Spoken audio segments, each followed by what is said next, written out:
네, 여러분 안녕하십니까. 11월 23일 목요일 아침 매일 성경 묵상 함께 나누겠습니다. 오늘은 욥기 18장으로 넘어가서 1절에서 끝절 21절까지 말씀인데요. 제가 앞부분을 읽어드립니다.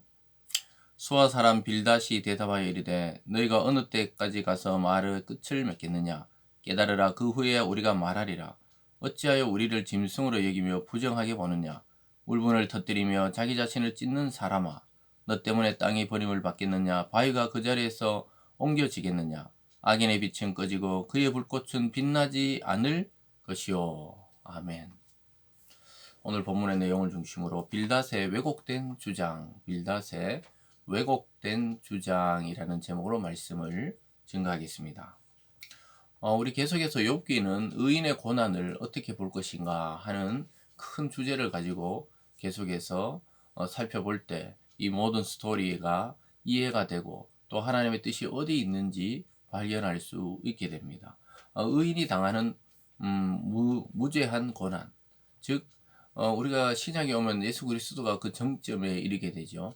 사람들은 그가 분명히 뭔가 큰 죄를 졌기 때문에 십자가라는 극형에 처해졌을 것이다, 이렇게 생각하는 경향들이 있었습니다. 죄 없이 어떻게 저렇게 무자비하게 이 사형에 처해지게 되겠느냐, 이렇게 말을 하지만 성경을 통해서 볼 때 우리는 무죄한 예수 그리스도의 피가 흘려짐으로 인해서 죄 있는 우리들이 사함을 받게 되었다고 성경은 주장하고 있습니다.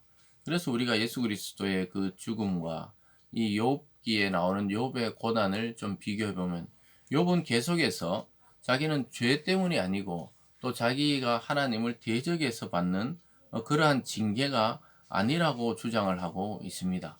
근데 옆에 세 친구들은 계속해서 자기들의 신앙의 잣대를 가지고 계속 이야기하는 것이 무엇이냐?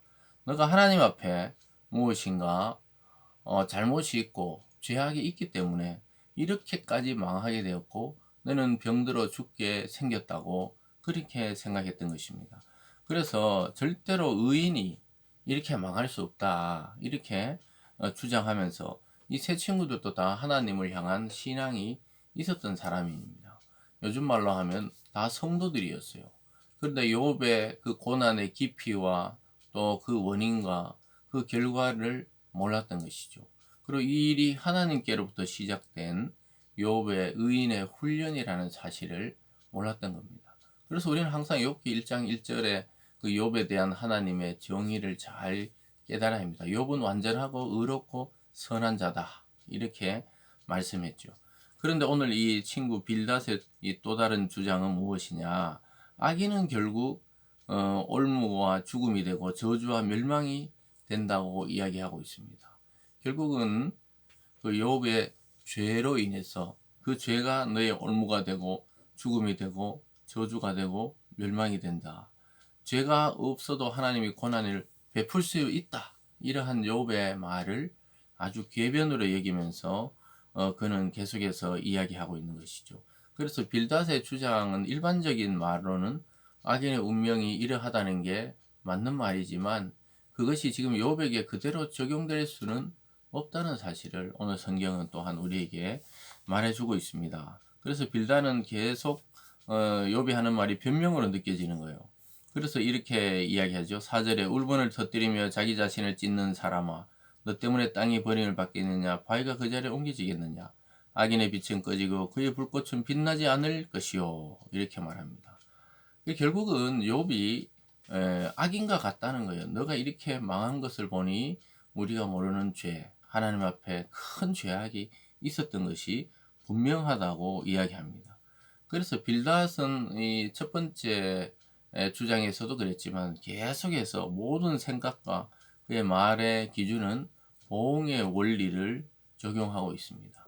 그래서 이런 원인이기 때문에 이런 결과가 있다는 그러한 일반적인 주장에 대해서 굽히지 않고 그것을 신앙에 있어서도 그렇게 이야기하고 있는 것입니다. 그래서 우리가 조심해야 되는 것이 이런 것이죠. 다른 사람을 판단하기 전에 우리의 말과 태도를 먼저 점검할 필요가 있습니다.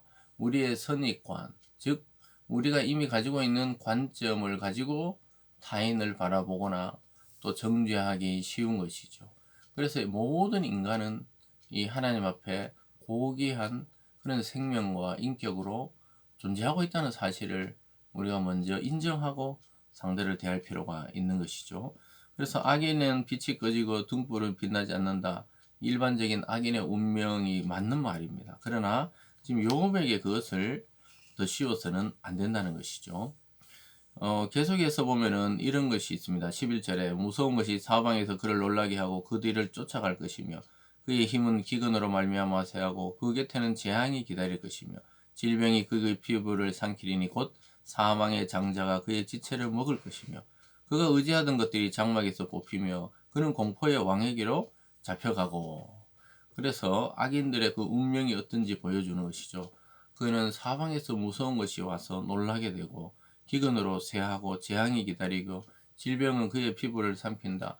지금 욥의 형편과 처지를 그대로 빗대어서 이야기하고 있는 것이죠. 그래서 욥이 당하는 고난을 보고 공의 원리에 입각해서 그의 삶을 계속 어림잡아서 정죄하는 것을 보게 됩니다. 끝으로 가서도 마찬가지입니다. 18절에 보면 그는 광명으로부터 흑암으로 쫓겨 들어가며 세상에서 쫓겨날 것이며 그는 그의 백성 가운데 후손도 없고 후예도 없을 것이며 그가 거하던 곳에는 남은 자가 한 사람도 없을 것이라. 그의 운명에 서쪽에서 오는 자와 동쪽에서 오는 자가 깜짝 놀라리라. 참으로 불의한 자의 집이 이러하고 하나님을 알지 못하는 자의 처소도 이러하니라. 이렇게 마지막까지 빌닷은 계속해서 그의 고통과 또 그의 이러한 죄악을 당한 것은 불의하다는 거예요.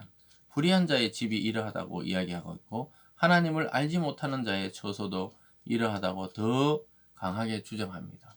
그래서 너는 불의하고 마치 하나님을 모르는 이방인처럼 죽어가고 있고 병들고 있는 이유는 너가 죄를 저지르고 악인의 입장에 서 있기 때문이라고 이야기하고 있습니다. 그래서 우리는 이 고난 중에 있는 이웃을 돕는다고 이 친구들이 지금 와 있잖아요. 이 돕는다는 그러한 이 명목 아래 악을 행하지 않도록 조심해야 됩니다. 그래서 모든 사랑에 모든 말에는 사랑이 담겨 있는 그런 말들을 해야 되죠. 그래서 참 어렵죠. 우리 인간의 이 선입관, 내가 이미 경험한 경험치들 이런 것으로 가지고 상대를 재단할 때가 많이 있습니다. 우리는 그것을 굉장히 주의할 필요가 있는 것이죠. 그래서 상대의 상황과 마음을 진정으로 헤아리지 못하고 있는 상황에서 쉽게 급히 말을 내면 상대를 오히려 다치게 하고 그 마음을 더 깊은 아픔으로 끌어갈 수가 있는 것입니다. 그래서 고난 중에 있는 자들을 늘 우리는 주의해서 대해야 되고 특별히 말과 행동과 이 얼굴 표정 이런 것들을 그들에게 대할 때 다 느껴지거든요, 사람은. 그래서 진정성이 없는 상태에서는 차라리 말을 하지 않는 것이 낫고 만나지 않는 것이 낫다는 것이죠. 그래서 특별히 저와 여러분과 같이 이 성도로 살아가는 사람들은 더욱더 주의해야 되는 것이 하나님이 우리를 보고 계시고 또 우리 마음속에 하나님이 사랑의 동기가 아니면 아무것도 하지 말라고 말씀하신 것처럼 상대의 상황과 마음을 진정으로 헤아리고 함께 아파하며 함께 위로할 수 있는 진정한 그리스도인의 모습, 예수 그리스도를 닮은 모습으로 변화되기를 주님의 이름으로 축원합니다. 기도하겠습니다. 사랑의 하나님 아버지, 타인의 마음을 안다는 것은 어렵고 또 심히 조심스러운 일입니다. 오늘 이 친구들이 굉장히 욥과 가까웠다고 생각했지만 그가 큰 재난과 또 질병을 당할 때 그들의 그 신앙의 자세는 욥을 정죄하고 또 그를 빠르게 회개시키는 것이 목적이었습니다. 진정한 사랑의 동기가 아니었다고 성경은 말씀하고 있습니다. 하나님, 우리가 고통당하는 성도, 고통당하는 이웃에 대한 시선과 말과 태도가 이와 같지 않는지 점검케 하시고 우리를 변화시키셔서 긍휼과 사랑과 또 상대의 마음에 서서 이야기하고 말하는 그러한 참된 그리스도인의 모습 되게 하여 주시옵소서. 감사드리며 예수님 이름으로 기도드리옵나이다. 아멘.